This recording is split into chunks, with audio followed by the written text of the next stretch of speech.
Good morning friends. முன்னொரு காலத்தில் மைசூர் நகரமானது மகிஷாசுரன் என்ற அரக்க மன்னனால் ஆளப்பட்டது. இவனது பெயரில் உள்ள மகிஷா என்ற வார்த்தை காலப்போக்கில் மருவி மைசூர் என்று தற்போது அழைக்கப்பட்டு வருகிறது.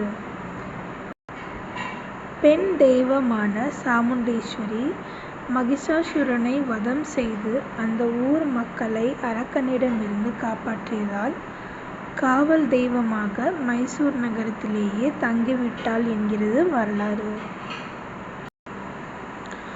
ஆக்ரோஷத்துடன் மகிஷாசுரனை வதம் செய்த சாமுண்டீஸ்வரியை தேவர்கள் சாந்தப்படுத்தினார்.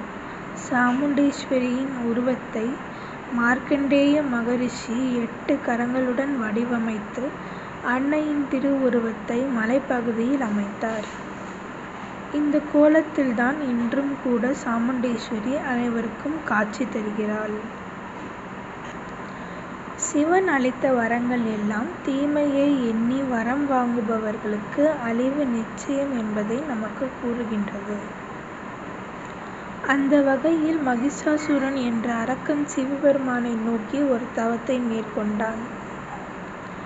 அந்த தவத்தில் மயங்கிய சிவன் என்ன வரம் வேண்டும் என்று கேட்க, அதற்கு மகிஷாசுரன் சாகா வரம் வேண்டும் என்று தன் வேண்டுதலை வைத்தான். ஆனால் சிவனோ ஆண்கள், விலங்குகள், ஜலம் இதன் மூலம் மரணம் ஏற்படாது என்று வரம் அளித்தார்.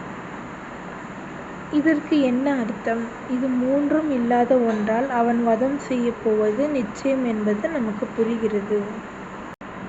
வரத்தை பெற்றுக்கொண்ட மகிஷாசுரனின் அட்டகாசம் தாங்கவில்லை. மரணமில்லை என்ற காரணத்தால் அவன் செய்த அட்டூழியங்களை யாராலும் அடக்க முடியவில்லை. தேவர்களை எல்லாம் வதைத்து கொண்டிருந்தான். தேவர்கள் சிவனிடம் தங்களை காப்பாற்ற வேண்டும் என்று முறையிட்டனர். ஆனால் வரம் வழங்கிய சிவனால் மகிஷாசுரனை எப்படி அழிக்க முடியும்? மகிஷாசுரனுக்கு அளித்த வரம் என்ன என்பதை தேவர்களுக்கு சிவபெருமான் விளக்கினார். மகிஷாசுரன் ஆண்கள், விலங்குகள், நீர் இவைகளால் மட்டும்தான் மரணம் ஏற்படாது. ஆனால் ஒரு பெண்ணின் மூலம் அவனை அழிக்க முடியும் என்று ஒரு வழியை கூறுகின்றார். அடுத்தபடியாக தேவர்கள் பார்வதி தேவியை நாடினர். பார்வதி தேவியும் அவர்களது வேண்டுதலை ஏற்று சாமுண்டேஸ்வரி அவதாரத்தை எடுத்து ஆடி மாதம் 3வது வெள்ளிக்கிழமை அன்று மைசூரில் அவதரித்தாள். முப்பெரும் தேவிகளின் ஆசியை பெற்று சாமுண்டீஸ்வரி மகிஷாசுரனுடன் போர் செய்து அவனை வதம் செய்தாள். சாமுண்டீஸ்வரி தரிசனத்திற்கு வரும் பக்தர்கள் அம்பிகையை நினைத்து தனது வேண்டுதல்களை உண்மையான பக்தியோடு அடுத்தவர்களுக்கு தீங்கு விளைவிக்காத வகையில் வேண்டும் வேண்டுதல் எதுவாக இருந்தாலும் நிறைவேற்றப்படும்.